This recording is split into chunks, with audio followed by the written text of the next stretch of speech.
A Curve Zoo Care Private Limited, serving animals with humanity. Visit us at zoocare.in. सोचिए, एक जानवर ने अभी अभी एक नई जिंदगी को जन्म दिया है। ये यकीनन एक खुशी का पल है, लेकिन साथ ही ये उसके जीवन के सबसे नाजुक दौर की शुरुआत भी है। जन्म के बाद का ये जो समय है, यानी पोस्टपार्टम रिकवरी, ये एक बहुत ही जरूरी प्रक्रिया है जिसे अक्सर हम नजरअंदाज कर देते हैं। तो आज हम इसी अहम पड़ाव के विज्ञान और इसके मैनेजमेंट को थोड़ा और गहराई से समझेंगे। तो सवाल यह है कि एक मां बन चुके जानवर की जिंदगी का सबसे क्रिटिकल और जोखिम भरा पल कौन सा होता है। दिलचस्प बात यह है कि यह जन्म की प्रक्रिया नहीं, बल्कि उसके ठीक बाद का समय होता है। जी हां, प्रसवोत्तर चरण, या जिसे हम पोस्टपार्टम पीरियड कहते हैं। चलिए इसे और करीब से देखते हैं। ये जो दौर है, ये एक तरह का बायोलॉजिकल माइंडफील्ड है। मतलब शरीर एक बहुत बड़े बदलाव से गुजर रहा होता है, और यही बदलाव अनकंट्रोल्ड ब्लीडिंग, खतरनाक इन्फेक्शन और जबरदस्त स्ट्रेस जैसे गंभीर जोखिमों के लिए दरवाजे खोल देता है। और ये खतरे सिर्फ कहने के लिए नहीं हैं, ये बिल्कुल असली हैं और कई तरह के हैं। जैसे कि ज़ेर का ना गिरना, ये अपने आप में मेट्राइटिस जैसे जानलेवा इन्फेक्शन की वजह बन सकता है। फिर है बहुत ज़्यादा ब्लीडिंग और बिगड़ा हुआ हार्मोनल बैलेंस। ये सब मिलकर इस समय को बेहद खतरनाक बना देते हैं। अच्छा, तो जब इतने सारे अलग अलग खतरे हैं, तो सवाल ये उठता है कि क्या इन सभी समस्याओं से एक साथ निपटने का कोई तरीका है? और इसका जवाब एक मल्टी एक्शन, यानी एक बहुकार्यात्मक सोच में छिपा है। इसी सोच का एक प्रैक्टिकल उदाहरण है फोर्टिलिक्स लिक्विड। ये एक ऐसा फॉर्मूला है जिसे रिकवरी की इन अलग अलग चुनौतियों से निपटने के लिए ही डिजाइन किया गया है। ये असल में जड़ी बूटियों और खनिजों का एक बहुत शक्तिशाली मिश्रण है। तो इसका मुख्य काम क्या है? सीधी सी बात है, इसका मिशन 3 हिस्सों में बटा हुआ है। पहला, गर्भाशय की सफाई करना। दूसरा, अंदरूनी घावों को भरना। और तीसरा, शरीर को पूरी तरह से ठीक होने में मदद करना। ये वाकई में एक कंप्लीट अप्रोच है। अब जो बात इसे सच में दिलचस्प बनाती है, वो ये है कि ये समय के साथ कैसे काम करता है। ये कोई एक झटके वाला इलाज नहीं है, बल्कि एक सोची समझी कोऑर्डिनेटेड योजना की तरह है, जिसमें हर हिस्सा अपना काम बिल्कुल सही समय पर करता है।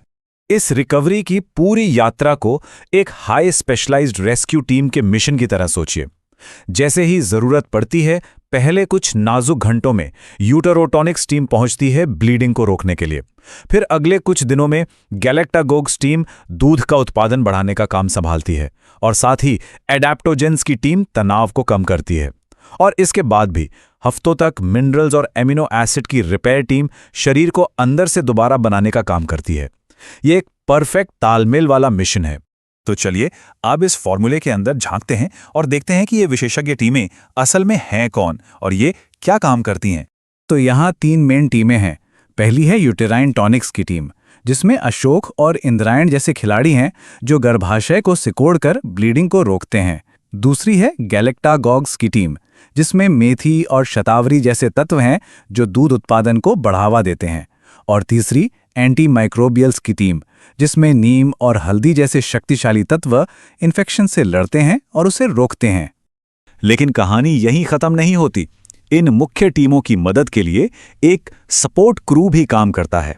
इसमें अश्वगंधा जैसे तनावरोधी एजेंट्स, जिंक और लाइसिन जैसे शरीर की मरम्मत करने वाले तत्व और जीवंती जैसे रिजुवेनेटिव्स शामिल हैं, जो पूरे सिस्टम को सहारा देते हैं और मजबूत बनाते हैं।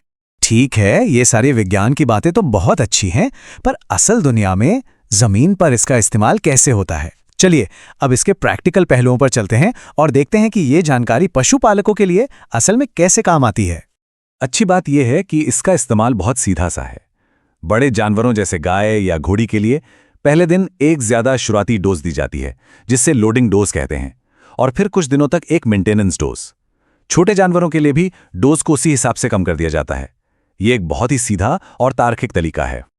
और अब सबसे बड़ा सवाल, इसका असर कब दिखता है? तो देखिए, इसका सबसे ठोस फायदा यानी दूध उत्पादन में सुधार, वो अक्सर सिर्फ 24 से 72 घंटों के भीतर ही दिखाई देने लगता है।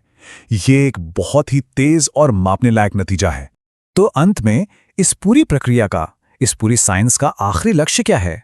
लक्ष्य सिर्फ एक है, एक सहज और पूरी तरह से स्वस्थ रिकवरी, ताकि जानवर जल्दी से जल्दी अपनी पूरी क्षमता पर वापस आ सके।